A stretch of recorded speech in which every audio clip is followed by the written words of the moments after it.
இந்த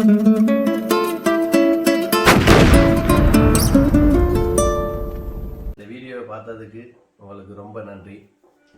இந்த 2020ஆம் ஆண்டுன்றது எங்களுக்கு ஒரு மிகப்பெரிய சவால் அமைஞ்சிட்டு, நோய் நொடிகளோடையும் எவ்வளோ பேர் இழந்தும் இவ்வளோ சொந்தங்களை பார்க்க இல்லாமலும் நிறைய விஷயங்களை நாங்கள் இழந்துட்டோம்.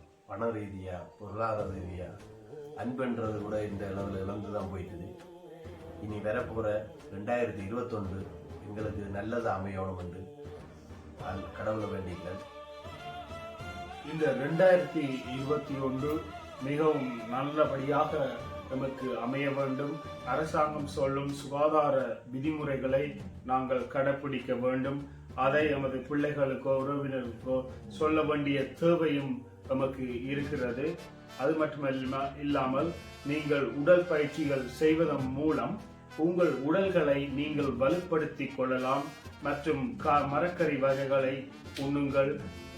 கூடிய அளவு மாமிசங்களை தவிர்த்து சத்துள்ள உணவுகளை உண்பதன் மூலம் நீங்கள் மிகவும் ஆரோக்கியமாக இருக்கலாம்.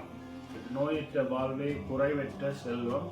ஆமாம், அது போல நீங்கள் என்ன சொல்லுங்கள், அடுத்த எங்களை ஜென்ரேஷன்களுக்கு நாங்கள் என்னத்தை வச்சுட்டு போகிறோம்ன்ற ஒரு கேள்விக்குறி இல்லாமல், நாங்கள் அவை நோய் எதிர்ப்பு ஒன்றும் இல்லாமல் நல்லபடியாக வாழணும்ன்ற அளவுக்கு நாங்கள் ஏற்பாடு பண்ணி கொடுப்போம். ஏற்பாடு பண்ணி ஆகணும்.